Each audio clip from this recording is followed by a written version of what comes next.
let me recognize Senator Kaine, please. Thank you, Mr. Chair, Ranking Member Inhofe, and General. Look forward to working with you. I've been on the committee for 9 years, and discussions about Korea kind of have a Groundhog Day sensibility about them. We see the cycles of provocation by North Korea. We get engaged, the provocations kind of abate, and then it seems like if we turn our attention elsewhere, almost as if to get our attention, provocations ratchet back up. And I have been thinking about President Moon's visit to President Biden and just thinking about would there be a way to kind of break out of the cul-de-sac that we're in. So let me throw an unusual idea on the table that might have been considered, but then I want to ask your military opinion about the military dimensions of it. The armistice to end the Korean War was entered into in July of 1953 between China, the U.S., and North Korea. South Korea did not sign the armistice. It was a cessation of hostilities, and the idea was that there would then be the negotiation of a peace treaty. That's never happened. So we are nearly 70 years past the armistice in a ceasefire, but without a peace treaty.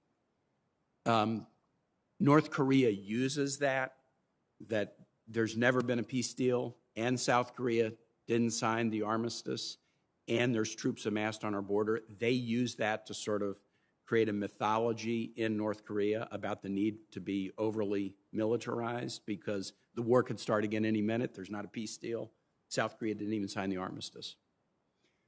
What if the U.S. and South Korea were to just declare, we are not at war with North Korea. We have no desire to be involved in hostilities with North Korea. We have no desire to get any of North Korea's territory. Our only desire is to live in peace with North Korea. The U.S. presence in South Korea is as a valued security partner to help South Korea deal with whatever security challenges it faces. From a military standpoint, a declaration of that kind would not limit the U.S.'s ability to carry out the mission that it's currently carrying out in South Korea, would it? As the U.S. Forces Command, I don't believe it would, Senator. And as far as you know, from a military standpoint, the U.S. has no desire to be engaged in hostilities with North Korea, does it? No, Senator. And from a military standpoint, we have no desire to annex or take North Korean property or land, do we? My understanding, Senator, is that that is not our policy at this time. And I think these things have, what you stated are elements of U.S. policy for a very long time. We don't want to be in hostilities. We don't have evil designs to, help anyone, ourselves or anyone else, take over North Korean territory.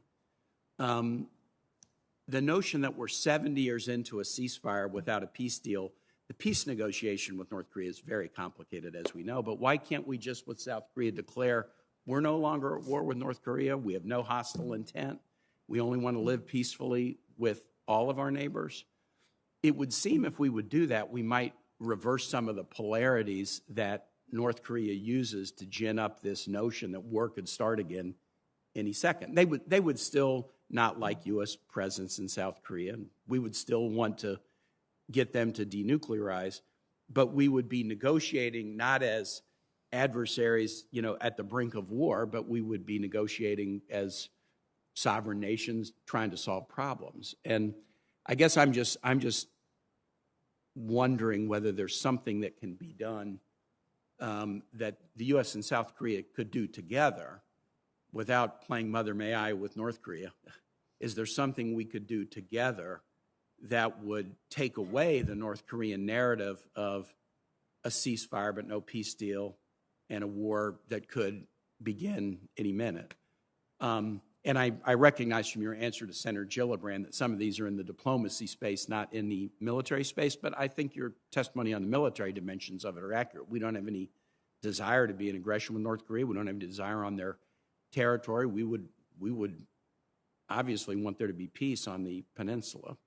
I hope that maybe the President and President Biden, President Moon might contemplate whether a change in diplomatic approach such as that could break a logjam that has been persistent for nearly 7 decades. And I thank you for your service, your testimony today, and I yield back, Mr. Chair. Thank you, Senator Kaine. Let me recognize Senator